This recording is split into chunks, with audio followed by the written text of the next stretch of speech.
बिस्मिल्लाहिर्रहमानिर्रहीम। अस्सलाम वालेकुम। आप यूट्यूब चैनल देख रहे हैं, मैं डॉक्टर असद रियाद से। सबसे पहले दुरूद व सलाम अल्लाहुम्मा सल्ली अला मुहम्मद व अला आलि मुहम्मद व बारिक वसल्लम। एक और वीडियो में खुशामदीद। उम्मीद करता हूँ आप सब खैर खैरियत से होंगे। इस वीडियो में मैं आपको इस बीमारी के बारे में बताऊंगा जिसे लोग सिर्फ एलर्जी समझ रहे होते हैं और असल में वो स्केबीज़ होती है और इसकी वजह से सही ट्रीटमेंट नहीं हो पाती। स्केबीज़ क्या है, किस वजह से होती है, क्या अलामात हैं, कैसे ट्रीटमेंट करनी है, ट्रीटमेंट फेलियर क्यों होता है, लोग रिकवर क्यों नहीं हो पाते और ख़ारिश लंबे अरसे तक चलती रहती है, ये सब मैं आपको इस वीडियो में बताऊँगा। तो चलें शुरू करते हैं।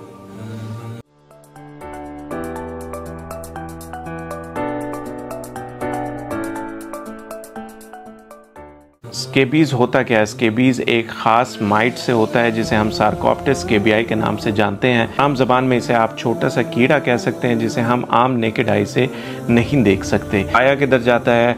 आपके कपड़ों में, आपके टॉवल्स में, आपके बिस्तरों में, आपके घर में जो सोफ़े हैं वहाँ पर, जहाँ पे भी आपके कांटेक्ट होता है ये वहाँ पर हो सकता है। ओवर क्राउडेड प्लेसेस में जहाँ पर लोग इकट्ठे रह रहे होते हैं, मिसाल के तौर पे हॉस्टल्स में, मदारस में, सोशल गैदरिंग बहुत ज़्यादा जो लोग करते हैं, ह्यूमन टू ह्यूमन ट्रांसमिशन होती है। फॉर एग्जांपल, अगर घर के किसी एक फ़र्द को स्केबीज़ है तो घर के दूसरे फ़र्द को भी ये ट्रांसफ़र हो सकती है। उसकी वजह ये है कि घर में जो अफराद रहते हैं वो कभी ना कभी किसी न किसी तरह इस बंदे के साथ कांटेक्ट में आते हैं। फॉर एग्जांपल, उस बिस्तर पर सो सकते हैं, फॉर एग्जांपल उसका टॉवल यूज़ कर सकते हैं, उसके कपड़े यूज़ कर सकते हैं, उस बंदे के साथ स्किन टू स्किन कांटेक्ट हो सकता है। अब यहाँ पर सवाल ये पैदा होता है कि क्या किसी को अगर स्केबीज़ है तो सिर्फ क्या उससे हाथ मिलाने से ही ये ट्रांसफ़र हो जाता है या उससे सिर्फ गले मिलने से ही ये ट्रांसफ़र हो जाता है? तो इसका जवाब है नहीं। आपको अच्छा गुड एक्सपोजर चाहिए होता है इसके ट्रांसफ़र होने के लिए, और वो ज़्यादातर पॉसिबल आपके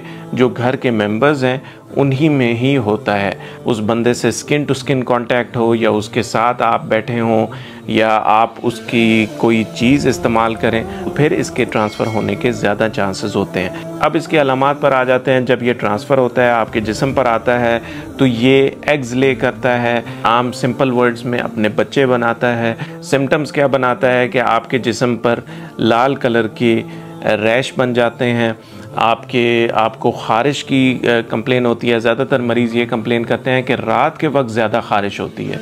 उसकी वजह ये है कि ये जो माइट है रात के वक्त ज़्यादा एक्टिव होता है, रात के वक्त ज़्यादा एग्स ले करता है, जिसकी वजह से पेशेंट को ज़्यादा सिम्टम्स रात के वक्त होते हैं। इसको ख़ास पहचानने का तरीका ये है कि ये जो माइट्स हैं ख़ास तौर पर लीनियर ट्रैक्स बनाते हैं। उसका मतलब ये है कि ये जब आपकी जिल्द के नीचे होते हैं तो जब ये चलते हैं आम ज़बान में सुरंग सी बनाते हैं जो आपकी स्किन में विजिबल होता है। आपको एक ख़ास ट्रैक नज़र आता है और उस ट्रैक के एंड पर अगर आप बहुत गौर से देखें तो एक काले कलर का आपको डॉट भी नज़र आता है। डॉट वो खुद माइट होता है। अब इसका रैश कैसे बनता है कि अडल्ट्स में नेक से नीचे नीचे ख़ास तौर पर इसके रैश बनते हैं। ख़ास तौर पे आपके हाथों के जो वेब्स हैं, ये जो उंगलियों के दरमियान जो जगह है, इसमें आपका रैश पाया जाता है। कि जो स्किन फोल्ड्स की जो क्रीजेज़ हैं उसमें पाया जाता है। मिसाल के तौर पर रिस्ट जॉइंट है, नी जॉइंट है, आपकी कमर हो गई। आपको बुखार हो सकता है, आप इरिटेबल हो सकते हैं, आपको थकावट हो सकती है। वो बुखार क्यों होता है? स्केबीज़ इटसेल्फ बुखार नहीं करता, लेकिन स्केबीज़ का जो रैश है उस पर ख़ारिश करके स्किन ब्रेक हो जाती है। स्किन जब ब्रेक होती है तो बाहर से जो जरासीम होते हैं वो अंदर जाते हैं और वो सुपर एडेड इन्फेक्शन कर देते हैं, जिसकी वजह से वहाँ पर सेलुलाइटिस भी हो सकता है, आपकी स्किन का इन्फेक्शन हो सकता है और आपको उसकी वजह से बुखार हो जाता है। बच्चों में जो सिम्टम्स है, क्योंकि बच्चा ख़ारिश नहीं कर सकता और बता नहीं सकता कि मुझे ज़्यादा ख़ारिश हो रही है, ज़्यादा तकलीफ़ होती है, तो उनमें सिम्टम यही होता है कि बच्चे रोते हैं बहुत ज़्यादा और ख़ास तौर पर रात को रोते हैं, क्योंकि जैसे मैंने आपको बताया ये माइट रात को ज़्यादा एक्टिव होता है। दूसरा फ़र्क ये होता है कि बच्चों में अडल्ट्स की निस्बत रैश ज़्यादा पाया जाता है और बच्चों में जो आपके हाथ की हथेलियां हैं उसमें रैश हो सकता है, आपके पाँव की तलियां जो हैं उनमें रैश हो सकता है, जबकि अडल्ट्स में ये बहुत रेयरली ये रैश पाया जाता है। इस वीडियो का जो सबसे अहम नुक्ता मैं आपको बताना चाहता हूँ वो ये है कि ज़्यादातर इसका ट्रीटमेंट फेलियर क्यों होता है। इसकी दो वजूहत हैं। एक तो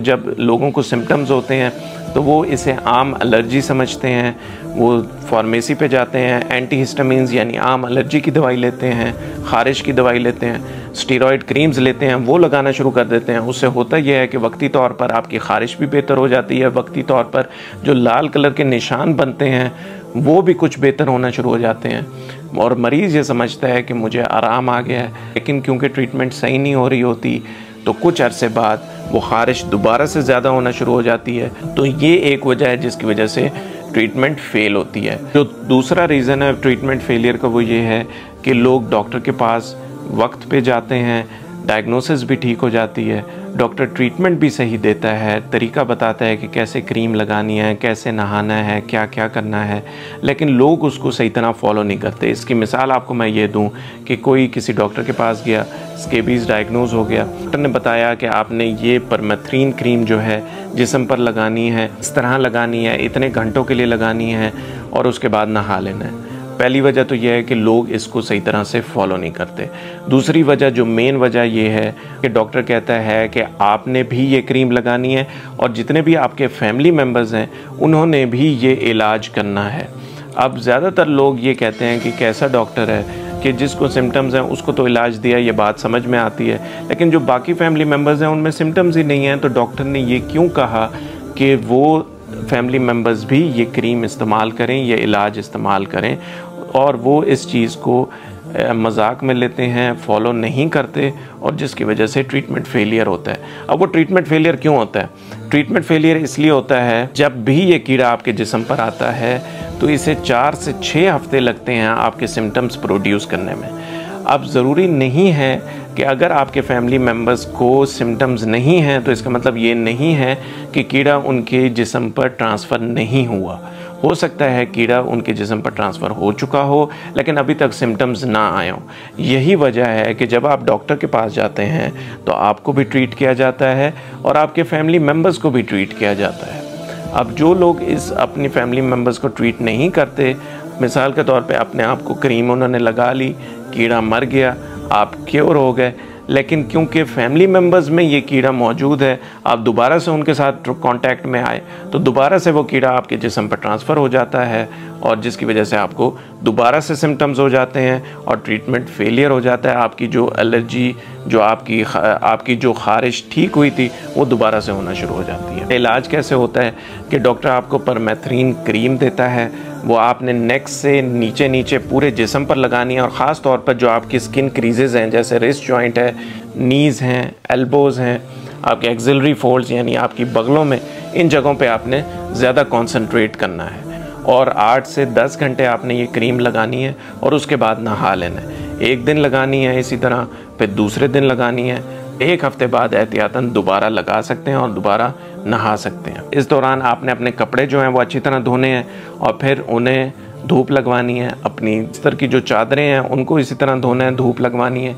अपने टॉवल्स जो हैं इसी तरह धोना है, धूप लगवानी है। उसकी वजह यह है कि अगर आपने अपने आप को क्रीम लगाई और आप ठीक हो गए, लेकिन अगर आपने वही कपड़े दोबारा इस्तेमाल कर लिए या वही बेडशीट्स या वही बिस्तर दोबारा इस्तेमाल कर लिए जिसमें अभी कीड़ा मौजूद है और वो सही तरह नहीं धुले या वो कीड़ा नहीं मरा, तो दोबारा से आपको वो अलामात आ सकती हैं। अब यहाँ पर एक और पॉइंट ये आ जाता है कि कुछ लोग कहते हैं कि मेरे कपड़े बहुत कीमती हैं, मैं इनको नहीं धोना चाहता, अगर धोएंगे तो ख़राब हो जाएंगे। तो उसका हल ये है कि ये कीड़ा जो है अगर ये ह्यूमन बॉडी से 3 दिन या इससे ज़्यादा दूर रहे तो ये ख़ुद ब खुद मर जाता है। अगर इसको इंसानी खून ना मिले तो ये ख़ुद ब खुद मर जाता है।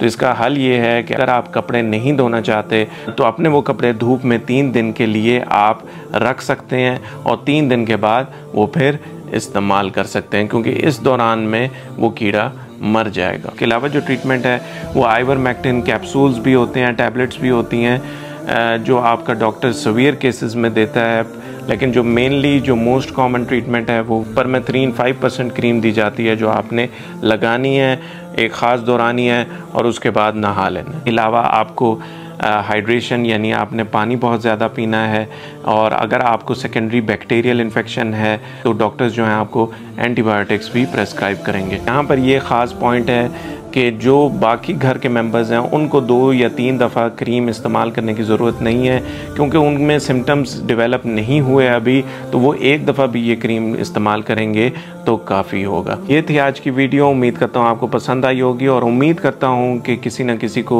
ज़रूर फ़ायदा होगा। इसी तरह सपोर्ट करते हैं, लाइक और सब्सक्राइब ज़रूर कर दीजिएगा। खुश रहें, आबाद रहें और अपने इस भाई को दुआ में याद रखिएगा। मिलते हैं अगली वीडियो में। अल्लाह हाफ़िज़।